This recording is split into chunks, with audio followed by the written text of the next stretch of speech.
On Friday, Israel began bombing Iran. But that's not the most important thing that happened. On that day as well, Joe Rogan interviewed Trump. And Harris held a rally in Houston where Beyonce showed up and endorsed her.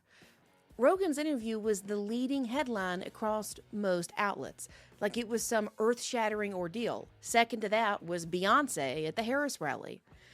Trump loves media appearances, and Rogan is a whore for ratings.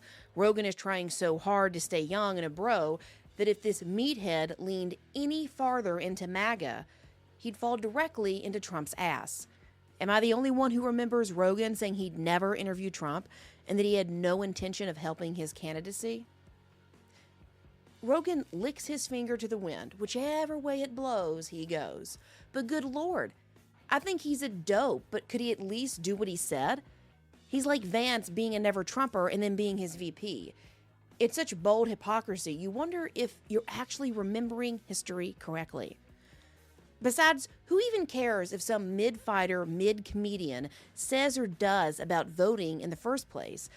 Rogan became famous from Fear Factor, where he used to watch people eat cow testicles for money. That is the quality of programming that presidential candidates are appearing on and hoping to get something out of it. I'm not expecting some brain-busting questions here about public policy from that guy.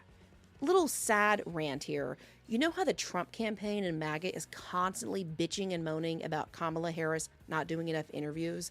They keep saying she's trying to dodge interviews and questions and reporters because she's too dumb to handle it and she just can't take the pressure.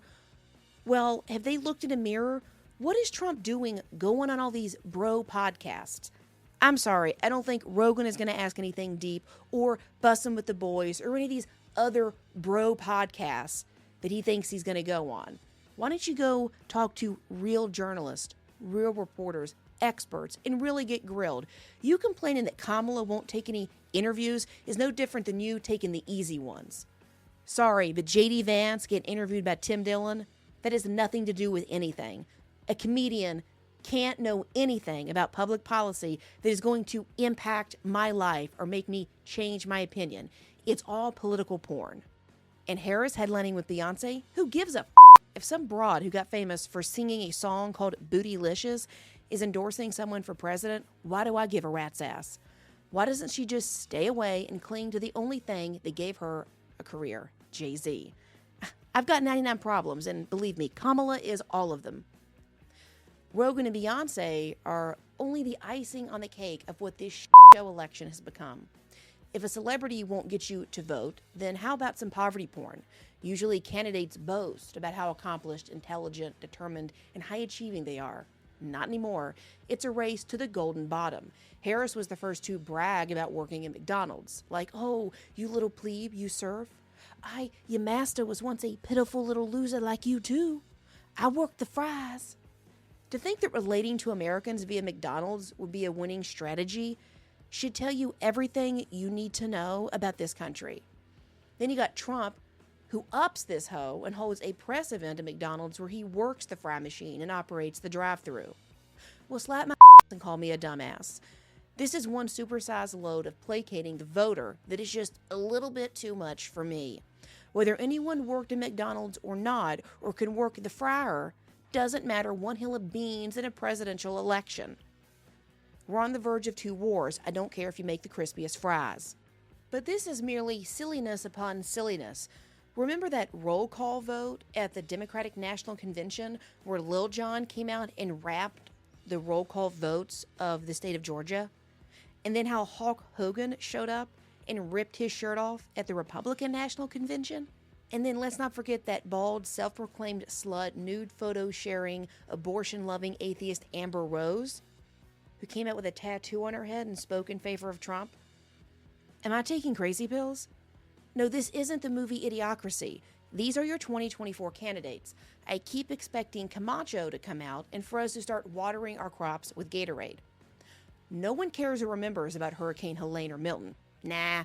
While they may lack basic necessities, it's really about Rogan and Beyonce that matters most. This is the stuff that makes one go, why the am I still living in the U.S.? We have to be the laughingstock of the world right now. Bitcoin legend Max Kaiser is pretty open about how much it blows here in the States and has said the following. If you're not treated well in your country, leave. Get the fuck out. Go to a real country like El Salvador with a real leader, with real people, and real entrepreneurialism. Fuck the U.S. You know, they're not giving you what you want. You don't get freedom of speech. You don't get freedom of expression. You don't get freedom of, or any kind of freedom. You know, move with your feet. The voting, not going to get you nothing. Walk out. Walk. Question: is he wrong? What are we even doing here anymore? Are we going to wake up on January 20th, Inauguration Day, and see Trump bragging about fixing the McDonald's ice cream machines and how it was a huge accomplishment? Or are we going to see Harris appoint Beyonce as her press secretary? Don't act like that's out of the realm of possibility. Kim Kardashian got invited to the White House to speak while Trump was in office, and Harris was too busy finding that coconut tree to worry about fixing the border crisis. These fools are bringing new life to that old phrase that Washington, D.C. is just Hollywood for ugly people.